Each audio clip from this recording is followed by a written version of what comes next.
In the desperate last years of World War II, Nazi Germany brought into battle an aircraft that would revolutionize the nature of air fighting, the Messerschmitt Me-163 Komet. It was to be the world's first operational rocket-propelled interceptor, fast enough and climbing well enough to outperform any Allied aircraft. Yet, the extreme speed it possessed came hand in glove with extreme risks, making its legacy one of innovation and tragedy alike. Join us as we recall the story of the Me-163 Komet, the insane plane that melted its pilots. Genesis of the rocket fighter. Work on the Me-163 began with the obsessed work of engineer Alexander Lippisch, who for a long time promoted tailless aircraft. In cooperation with the Messerschmitt Company, he intended to create an interceptor that would climb swiftly enough to be able to successfully intercept the bombers of the Allies before they reached German cities. The Me-163 was compact, rocket-powered, and seemed to break all the norms of conventional aviation at the time. The Komet had a radical, tailless configuration with swept wings to attain high speeds. Equipped with the Walter HWK-109-509 rocket engine, the Me-163 reached over 600 miles per hour, by far the fastest aircraft of its time. Altitudes of 30,000 feet were obtained in under 3 minutes from the start of the climb. The perils of rocket propulsion. While the performance of the Me-163 was nothing short of groundbreaking, its propulsion system harbored significant dangers. The rocket engine relied on a volatile combination of fuels: T-Stoff, a concentrated form of hydrogen peroxide, and C-Stoff, a mixture of hydrazine hydrate and methanol. These substances were highly reactive, and any leakage or mishandling could lead to catastrophic explosions or severe chemical burns. Ground personnel tasked with refueling the Komet donned special protective suits that would protect them against the corrosive nature of these fuels. Accidents still happen with depressing frequency nonetheless. The fuels were hazardous to metal and human tissue alike, causing terrible injuries. Flyers were continually at risk of fuel leaks while in the air, which might cause fires or even eat away at a man's flying suit to cause career-ending burns. Operational deployment and combat performance.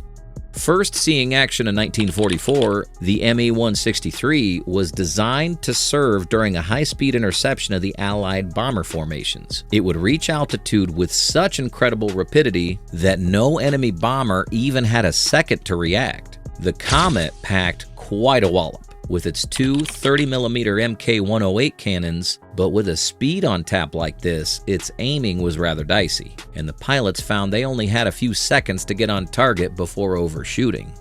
After burning its meager supply of fuel, often in a few minutes, the Me-163 became a glider. A pilot had to plan his attacks with extreme care since he needed enough altitude and energy to reach back to base. As an unpowered glider, it was easy prey for enemy fighters, which soon learned to capitalize on the predictability of the Komet's glide path. Landing challenges and pilot hazards. Landing the Me-163 had its peculiar challenge. The aircraft took off with the aid of a detachable wheeled dolly, which was jettisoned straight after takeoff. For its landing, it relied on a retractable skid. The skid landing system required very precise control and was unforgiving. A heavy landing could burst the tanks. Besides, if the dolly does not separate properly during takeoff, the landing is guaranteed to be a disaster. So famous was the test pilot Hannah Reich, who had already experienced firsthand the malfunction of the takeoff dolly during one of those tests. She had to land with the cumbersome device still attached. She came out of the crash with the bones broken throughout her whole body. These were the dangers implicit in the revolutionary motorjet Komet. The double-edged sword of innovation.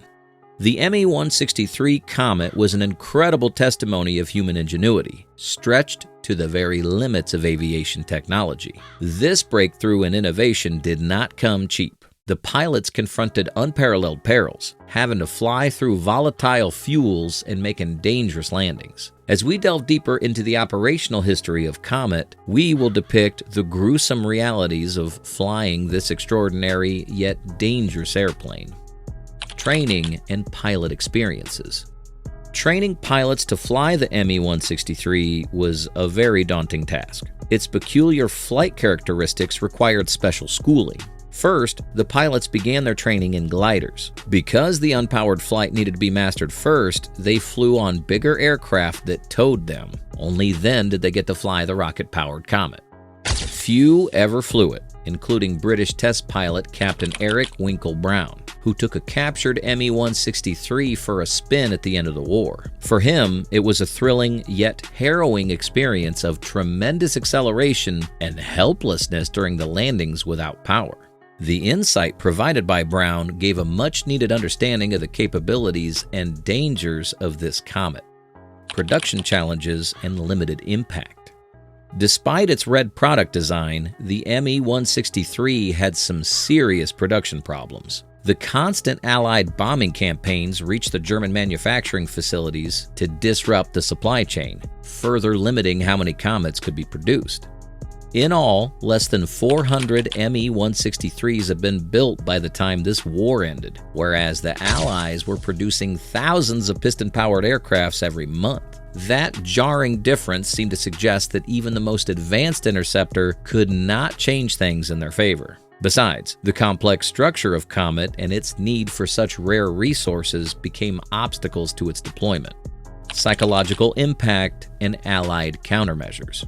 The phenomenal velocity and altitude performance of the Komet struck a deep chord of dread in the heart of every Allied bomber crew.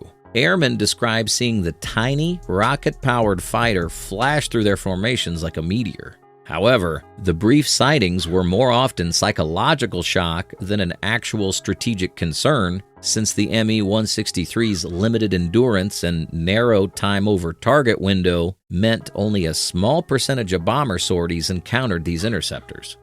In short order, Allied fighter escorts adapted to the Me-163's unique attack profile.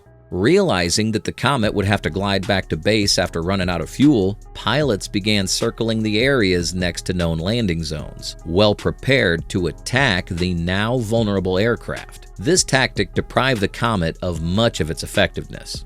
Legacy of the rocket fighter. Following the close of the war, numerous Me-163s were captured by Allied forces who were very interested in studying this revolutionary aircraft. The findings from the Komet helped play a major part in early spaceflight and jet-powered aircraft. Though rocket propulsion applied to aircraft made very few appearances, lessons learned earned its place. Building blocks to better rockets which would later carry missiles and spacecrafts.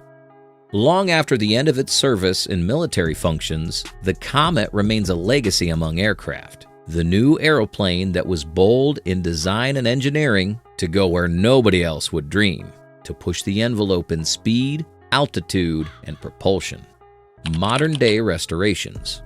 The Me-163 stands today worldwide in museums, a witness to both innovation and atrocities of war-restored specimens, beckoning a visitor to ooh and ah at its sleek design, if nothing else out of respect for the chivalry of those pilots who dared to take to the sky in such a remarkable machine. Though the originals never take to the skies, the sight of the glider replicas is a tantalizing glimpse of what that must have been, a living, breathing reminder of the aircraft's revolutionary achievements and its enduring impact on the annals of aviation history. The Komet in perspective. The Me-163 was part of a vast effort by Germany to bring out a very advanced aircraft during the latter stages of the war. Other models, such as the Me-262, left a bigger stamp on history, but this one was unique in terms of audacity. Even today, it remains one of the most dramatic examples of ingenious design given birth in desperation, an example of both the promise and the risks associated with pushing technology beyond the limit. But the effects of the Komet extends much further than its few years in combat. Its rocket propulsion and advanced aerodynamics prefigured the post-war development of both military and civilian aerospace technology that would, through technological and other developments, culminate in manned spaceflight. The science and challenges of rocket propulsion.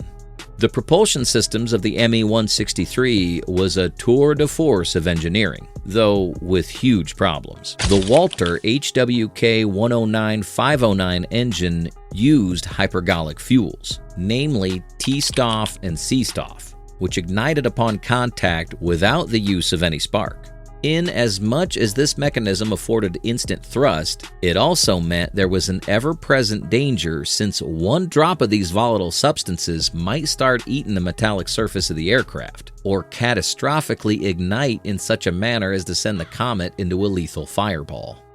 Hypergolic fuels expanded the boundaries of propulsion technology while at the same time showing its relative boundaries. The engineers got important knowledge on the risks carried by such fuels, which influenced much safer rocket systems post-war. To the pilots and crews flying and handling the Me-163, however, most of these lessons are sadly earned at a tragic cost. A cautionary tale for aviation history. More than a plane, the Me-163 personified in extreme forms the incredible pressures on innovation at war. Designed and launched under desperate circumstances, the Komet was a monument to the way technological ambitions could thrill and at the same time be profoundly dangerous. Success and failure make the story here. So to say, a cautionary tale about the unintended consequences of a rush beyond our limitations. Despite the short operational life of the Me-163, it certainly left a permanent mark in aeronautics and aerospace development. The revolutionary application of rocket propulsion it carried forth brought rapid improvements in jet engines, missiles, and even space travel. But one thing it did bring out very well, the balance between innovation and reliability, safety, is one fact upon which engineers ponder even today. Only in the Me-163 do we see, as we look back, an aircraft not just out of the future, but also out of its time in satiate striving, even under the most perilous circumstances, for novelty which, despite all risks, threw us into the future. Higher and faster flying than anything previously conceived of, this marvel of an aeroplane simply was something that promised much for its time, though at a high price in volatile fuels and dangerous landings, claiming as many lives on the ground as in the clouds. The Me-163 Komet remains among the most eloquent reminders of both the dangers and the gifts which science stands for, above all in hours of absolute need. Enjoy this flight over the history of aviation? If so, then like, subscribe, and ring that little bell icon for more stories about aircraft and pilots that have shaped our world. Want to see your favorite airplane feature in our next video? Let us know.